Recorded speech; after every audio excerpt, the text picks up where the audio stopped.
Welcome to this episode of Man on the Run Meals, also known as Motor Meals. Motor Meals focuses on the nutritional aspects of maintaining a vibrant, healthy lifestyle, but there are many other paths one can take to achieve a long, prosperous, healthy life. In 2018, I will bring you interviews with numerous experts in different fields of health, wellness, exercise, nutrition, and self-care, as well as inspirational stories from men who lead exceptional lives by incorporating a wide array of everyday healthy habits. This episode includes segments from an interview I conducted with Dr. Phil Shinnick. Dr. Shinnick earned his PhD in social psychology and worked as a professor at Rutgers University in history and sociology, where he also founded the sports science department. Later, he moved on to teach at New York Medical College and eventually founded the Research Institute of Global Physiology, Behavior, and Treatment, which is now the Whole Person Self-Healing Institute. Dr. Shinnick was also a member of the 1964 Olympic team in track and field. He is a scientist, an athlete, a practitioner in meditation, Kung Fu and Qigong, an acupuncturist, and a healer. Now sit back, take a deep breath, relax, and enjoy this episode.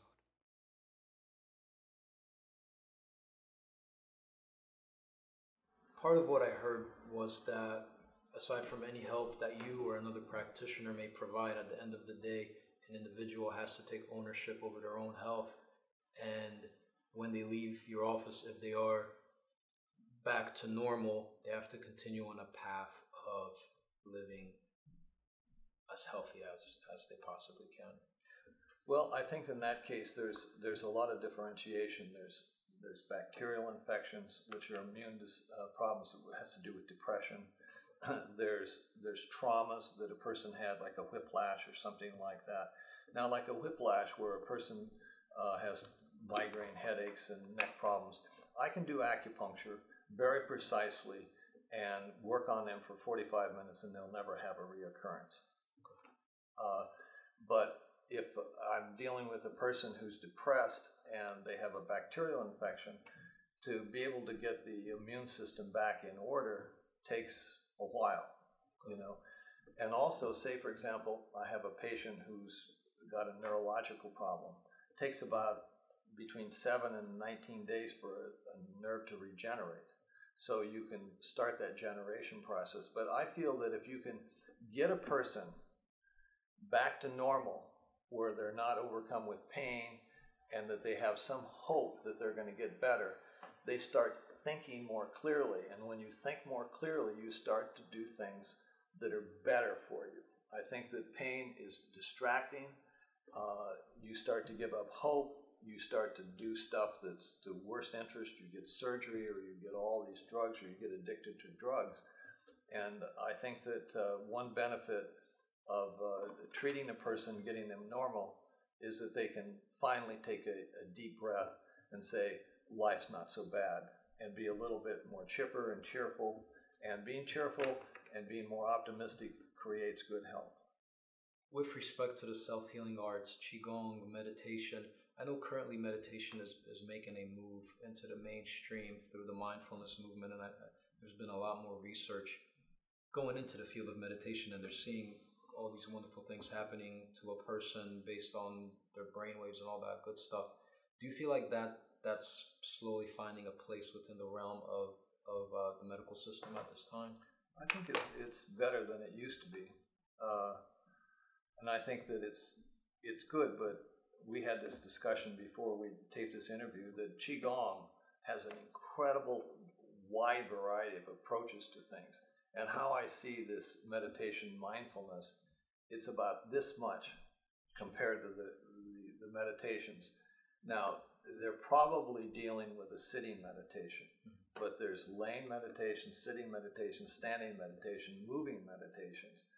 And that's just one very small aspect. The fact that people are doing this is good. But, you know, if you're doing sitting meditation and you're 70 pounds overweight, it probably will prevent heart attacks and strokes, and maybe even diabetes.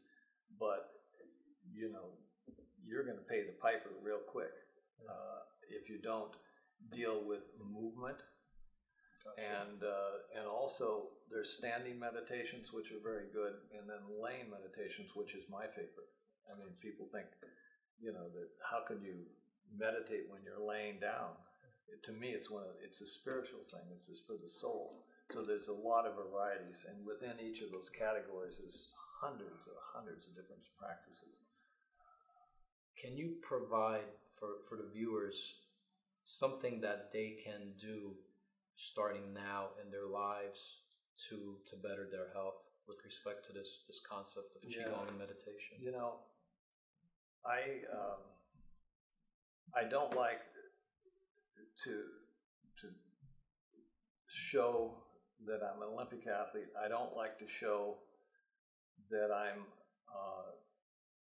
a master in Qigong. But last spring, I finally made a commitment to the iron ox. Now, what is that? Why would I wear these beads? I went through Berkeley, the hippie thing, and I never dressed like a hippie. I just don't want to be seen as anything. And what this is, 108 beads. And for the average person, if you did this and nothing else, things would go good. So you just take one bead, and you take an inhalation, and then you take an exhalation, you do the next bead. And that's all you do. This is the iron ox. It's the key to everything. And if a person did this, things would just be fine. Because when you're doing that, you're on a line of essence. And the line of essence is nature. Is that every single minute of every single day, we exhale and we inhale. And if you concentrate on that, you're into nature and you're into the primal vitality of life itself. And when you do that, nature teaches you. It's called the Tao Yin. It starts to teach you things. You don't need a master. And what I feel is we don't need a master, but we have to practice on a daily basis. We don't need a master. I mean, I met Ben Weihui 20 years ago and Kevin Chen, but as an athlete, I was doing this in 1968, and a lot of the practices that I'm now learning, I was doing 30 years ago just naturally. So I feel that if people focus on the breath, that things will come to them naturally, because we are nature. And if you focus on what's natural, then your true nature will show up. And it's very nice. It's very comforting. And I think that when we talked about the animal form, is that when we're in our ego, we're isolated from humanity, from the planet. But when we start to breathe, all of a sudden connection starts to happen on a very subtle basis that's very cheerful, very nice. I hope you enjoyed Dr. Shinnick's insight into self-care, and thank you for tuning in to this episode of Motor Meals. Below is the link to the full interview.